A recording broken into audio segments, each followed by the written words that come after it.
Everyone, welcome to my YouTube channel the soulful diary. आज के video में हम बात करेंगे जॉन डॉने की poem to his mistress going to bed के बारे में। पोएट के बारे में हम पहले एक वीडियो में डिस्कस कर चुके हैं जिसका लिंक डिस्क्रिप्शन में है। चलिए आज पोम को डिस्कस करते हैं। पोम को इन डेप्थ डिस्कस करने से पहले जान लेते हैं उसके कुछ की features. To his mistress going to bed by John Donne depicts the prayers of a speaker desperate for his lover to undress and come to bed. This poem was published after the poet's death in 1654. The actual date of composition is unknown, although it is likely that it was written fairly early on in his career. Donne constructed this piece in one long stanza, stretching to 48 lines. The lines are composed in rhyming couplets, which means that they are separated into rhyming pairs. In regards to meter, Donne struck to the very popular iambic pentameter. Each line is made up of 5 sets of 2 lines. The first of these is unstressed and the second is stressed. Today, Donne is known as the greatest of the metaphysical poets. He lived from 1572 to 1634 and is known for poetry that speaks on love and sex and includes elements of satire. One of the most important features of his writing is the use of the metaphysical conceit. This is a comparison between two very unlike and unlikely things. For example, in To His Mistress Going to Bed, the speaker compares a woman's clothes to the sky that covers a beautiful landscape. The poem begins with the speaker undressing his lover, one piece of clothing at a time. He urges her on, telling her there's nothing for her to be ashamed of. The speaker wants to sleep with her, but more importantly, he wants to lay claim to her body. He sees it as a new land, like the newfound land of America, and intends to be her king. The poem concludes with the speaker coming more desperate to be with his lover and finally trying to scare her into his bed. He tries to convince her with a number of arguments, the final being that he is a man and he is undressed.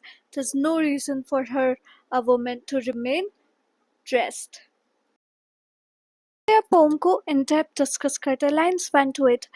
Come, madam, come, all rest my powers defy. Until I labor, I in labor lie. The foe oft times having the foe in sight is tired with standing though he never fight. Off with that girdle, like heaven's zone glistering, but a far fairer world encompassing, and spin that spangled breastplate which you wear, that thy eyes of busy fools may be stopped there.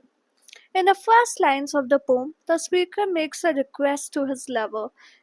He asks that she come to him because he is in labor. The speaker is calling her to bed, hoping that she will come and relieve the sexual tension he is experiencing. He is fighting against his own desire for her, wanting to indulge it, and at the same time laboring under it. Although they have not slept together yet, he is tired with anticipation. The next line gives an example of Donne at his finest, employing a metaphysical conceit.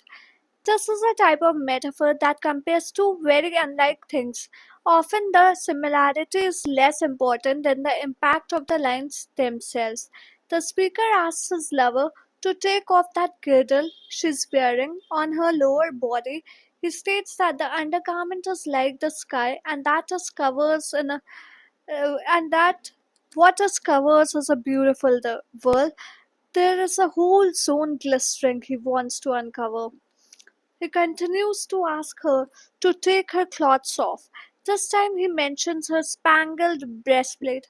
This is a reference to a kind of armor worn in battle.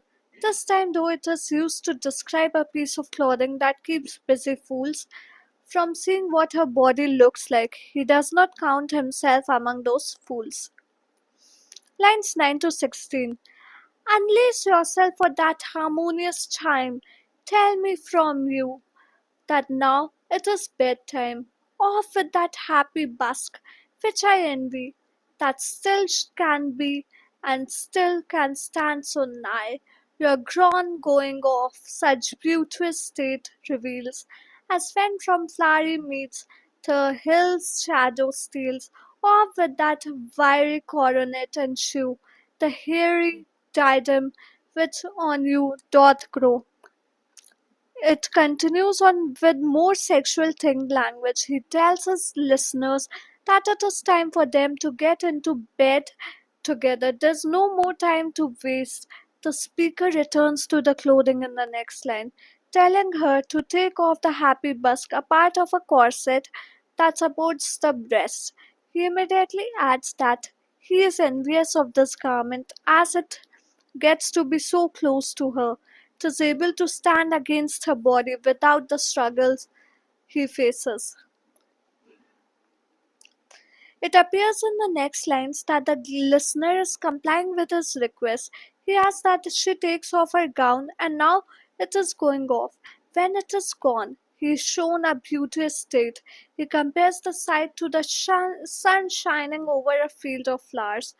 A reader should also take note of the reference to hills. This is likely connected with the shape of her body. In the last lines of this section, he asks that her wiry coronet or small crown is taken off. The next lines are obviously sexual.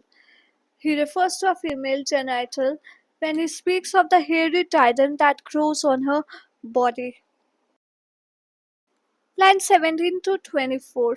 Now offer those shoes, and then safely tread in this love-hallowed temple, the soft bed, in such white robes, heaven's angels used to be received by men. Thou, angel, bringest with thee a heaven like Mahmud's paradise, and though ill spirit walk in white, we easily know by this these angels from an evil sprite, those set our hairs, but these are flesh upright. The next lines of the poem are simpler. He has at least mentally taken off all her of her clothes. What's left are her shoes. That's all she has to do is walk across the floor to love's swallowed, hallowed temple, or more clearly the bed. When she reclines, there she will be covered in white robes, just like heaven's angels.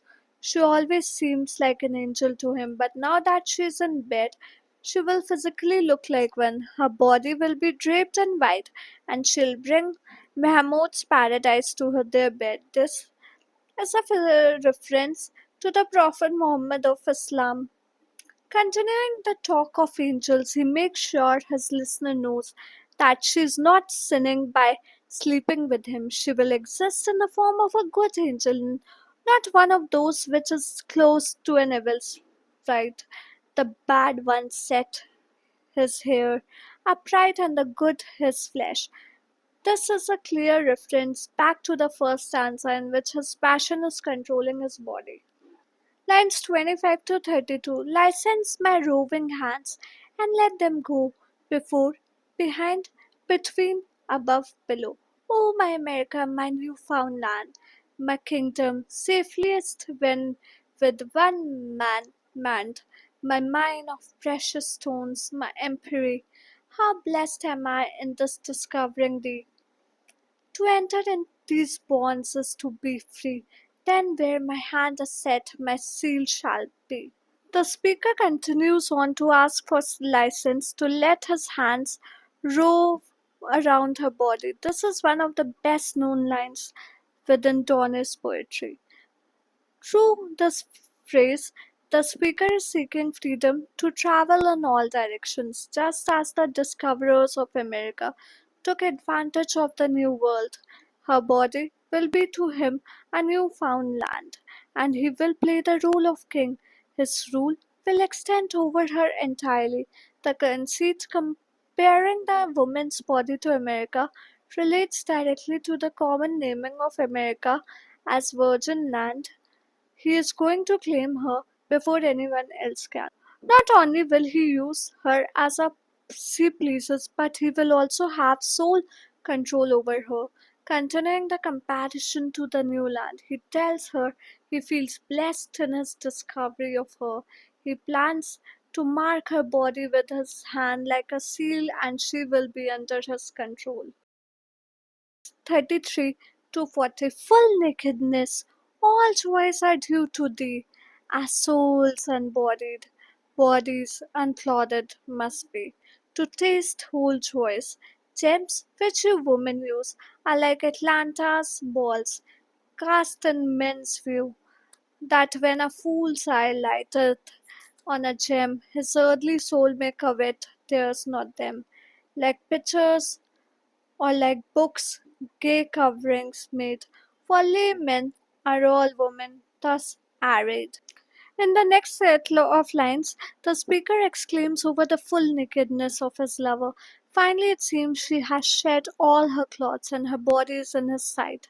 He is overwhelmed, almost comically so, by what he sees, telling her that all joys are due to her presence. In customary fashion, Donne places great importance on physicality. His speaker states that until the clothes are taken off, one is unable to connect with the soul of another. They act as a kind of prison for one's true self. The next lines are vaguer. He refers to Atlanta, huntress in Greek mythology. The story goes that she told her father she would only marry if a man could beat her in a foot race. She won every race until one man, Hippomenes, threw golden apples for her to catch. This allowed him to win and marry her.